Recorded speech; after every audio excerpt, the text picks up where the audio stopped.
बिस्मिल्लाहिर्रहमानिर्रहीम। अस्सलाम वालेकुम डियर स्टूडेंट्स। आज आप मेरे साथ जमात नहम में शामिल निसाब गज़ल दहन पे हैं उनके गुमा कैसे कैसे, जो कि ख्वाजा हैदर अली आतिश के गज़लिया दीवान कुलियाते आतिश से ली गई है की तशरीह करेंगे। जैसा कि आप पहले भी इस गज़ल की तशरीह मेरे साथ कर चुके हैं, लेकिन यहाँ मैंने थोड़ा सा मुख्तसरन अंदाज में जिसमें फलसफियाना अंदाज नहीं है, आपके लिए आसान तशरीह खुद से लिखी है ताकि आप बच्चों को याद करने में किसी किस्म की कोई मुश्किल ना हो। शेर नंबर 1 है, दहन पे हैं उनके गुमा कैसे कैसे, कलाम आते हैं दरमियां कैसे कैसे। जी तो स्टूडेंट्स, जैसे कि आप जानते हैं कि ये गज़ल का मतला है और मतला के दोनों मिसरे हम काफ़ी और हम रदीफ होते हैं। गुमा दरमियां इस मतले का काफिया है और कैसे कैसे रदीफ के वक्त मुलाकात महबूब के मुंह से खिलाफ तवक्को तरह तरह के शकूक व शुबहात ज़ाहिर हुए और इन गैर हकीकी गुमान शकूक व शुबहात की वजह से महबूब का अंदाज़े गुफ्तगू अजीब और बरहम था। तशरीह है बेटा कि गज़ल का ये मतला इश्क मजाजी का आईनादार है। जैसे कि मैंने आपको बताया कि एक गज़ल के जो शेर है उसकी तशरीह हम इश्क मजाजी और इश्क हकीकी दोनों हवालों से कर सकते हैं, और इवन अगर हम इश्क मजाजी के हवाले से या इश्क हकीकी के हवाले से भी सिर्फ तशरीह करें तो एक ही शेर की 2 या 3 मफहूम या मानी मुराद हो सकते हैं। तो इस शेर की भी हम 2 तरह से तशरीह करेंगे। ये शेर जो है वो इश्क मजाजी का है।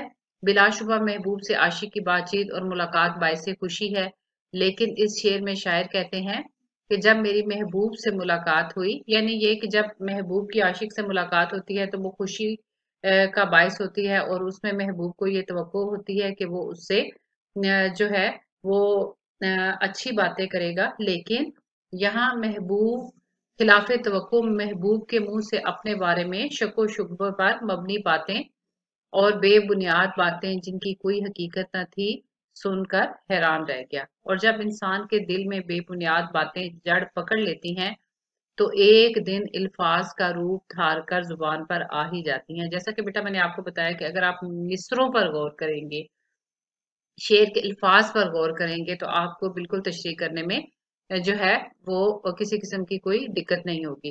तो दहन पे हैं उनके गुमा कैसे कैसे, यानी मुलाकात के वक्त जब महबूब ने शक व शुबहात पर जो है मुख्तलिफ बातें की, तो और वो बातें जो है वो अल्फाज का रूप धार कर जो है वो जुबान पर आ ही गई, तो कलाम आते हैं दरमियां कैसे कैसे।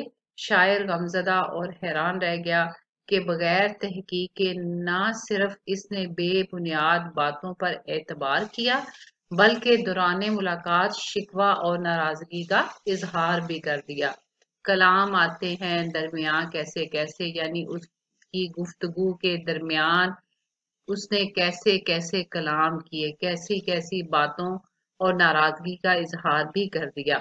यानी ना सिर्फ यकीन किया बल्कि नाराजगी का इजहार भी कर दिया। लिहाजा शेर में शायर एक आजमाइशी कैफियत में दिखाई देता है कि वो तो महबूब के मुंह यानी उसके दहन से खुश आइंद प्यार और मोहब्बत की गुफ्तगू सुनने का मुंतजिर था, लेकिन इधर तो मामला बिल्कुल बरक्स है, बिल्कुल ही उलट था कि महबूब ने बवक्ते मुलाकात बदगुमानी की वजह से इन बातों को कि जिनका कोई वजूद तक न था किस यकीन से बयान किया, किस यकीन से उसके कलाम के दरमियान तरह तरह के इजहार बरहमी और इजहार नाराजगी थे।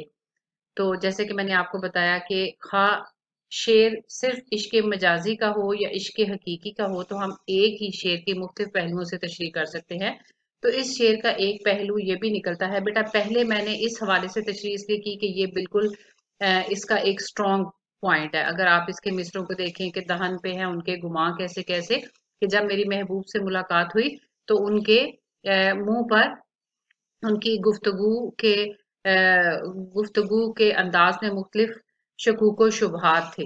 कलाम आते हैं दरमियान कैसे कैसे, और फिर गुफ्तगू के दरमियान उन्होंने वो जो उनके शकूक व शुबहात का अंदाज था वो कलाम की सूरत इख्तियार कर गया और उन्होंने जो है आखिरकार अपने शकूक व शुबहात जो थे न सिर्फ उन पर एतबार किया बल्कि इजहार बरहमी जो है वो महबूब की तरफ से इजहार बरहमी का अंदाज था।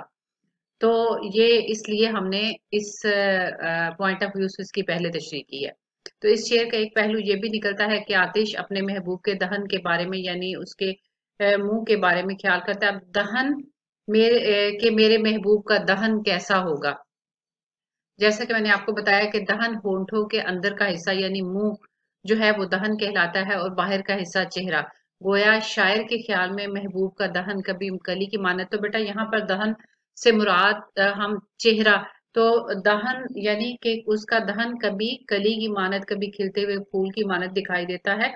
और जब महबूब इस खूबसूरत दहन से यानी मुंह से कलाम करता है बातें करता है तो गोया फूल झड़ते हैं यानी न सिर्फ चेहरा हसीन बल्कि अंदाज़े गुफ्तगू भी आला।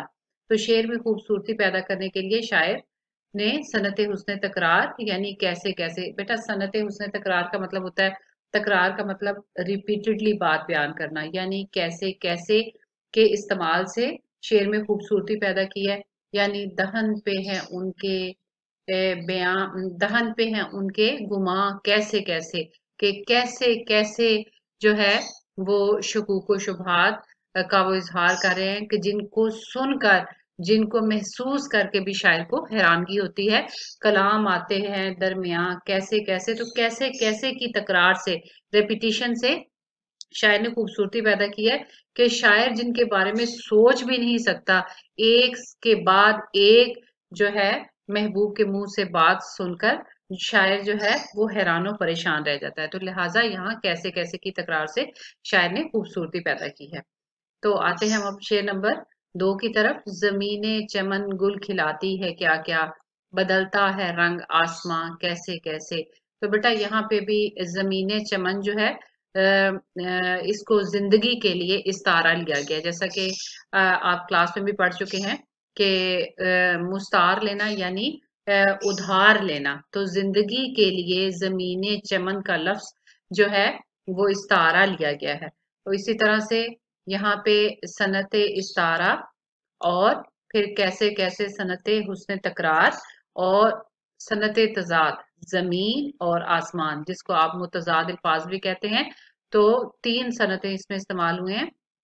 सनते इस्तारा सनते तकरार और सनते तजाद के इस्तेमाल से शायर ने शेर में खूबसूरती पैदा की है। ये तो वैसे मैंने आपको शुरू में समझाने के लिए बताया। अब हम आते हैं इसकी तशरीह की तरफ। जमीने चमन गुल खिलाती है क्या क्या। गुल खिलाना यहाँ पर बेटा मुहावरा है और इसी तरह से रंग बदलना कहते हैं ना कि अचानक ही उसने रंग बदल लिया। तो रंग बदलना भी मुहावरा है लिहाजा इसमें 3 सनते सनते हुस्न तकरार सनते तजाद और सनते इस्तारा का इस्तेमाल हुआ है और गुल खिलाना और रंग बदलना 2 मुहावरात इस शेर में इस्तेमाल हुए हैं।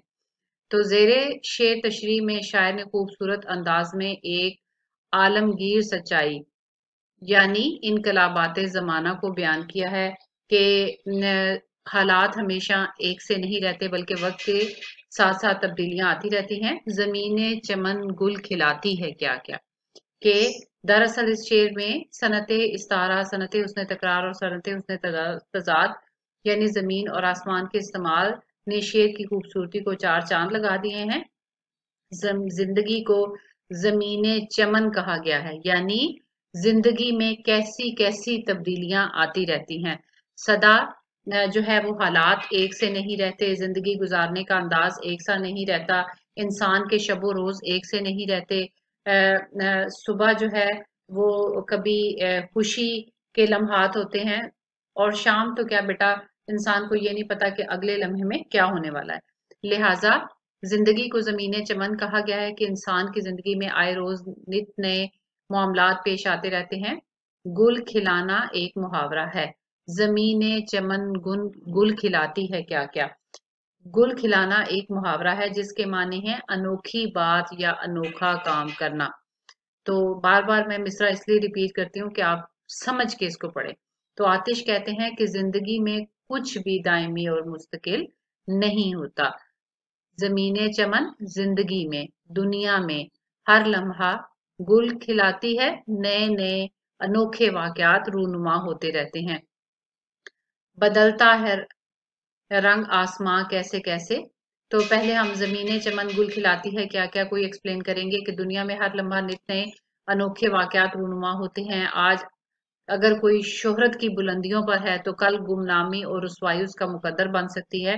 जिस यानी जो हमारी सोच में भी नहीं होता वो जो है हो जाता है। इसी तरह आज उरूज है तो कल जवाल है, और उरूज कब जवाल में बदल जाए कोई नहीं जानता। यानी कि ये दुनिया गैर यकीनी कैफियत का घर है, कुछ भी दायमी और मुस्तकिल नहीं। हर कैफियत को, हर चीज को फना है। दूसरे शेर में शायर ने गर्दिश आसमान का जिक्र किया है।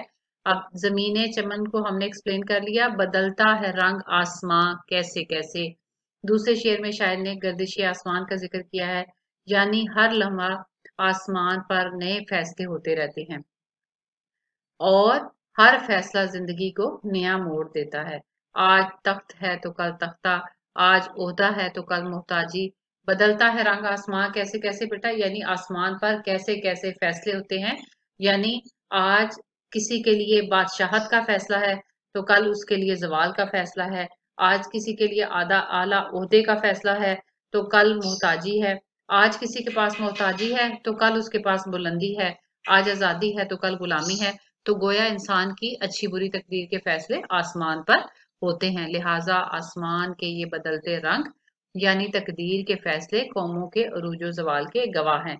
यानी जब से ये दुनिया वजूद में आई है तब से लेके आज तक न सिर्फ इंसानों के बल्कि कौमों ने जो उनके साथ अरूजो जवाल वाले मामलात पेश आए, दुनिया पर लोग को ऐसे लोग भी आए जिन्होंने आधी से ज्यादा दुनिया को फतह किया और किस तरह से वो खाक और मिट्टी का ढेर बन गए।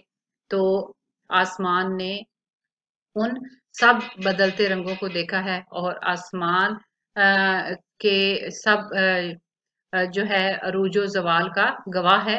बकोले शायर, सिवाय नाम के बाकी असर निशां के न थे, सिवाय नाम के बाकी असर निशां के न थे, जमीन से दब गए चुपते जो आसमां से न थे।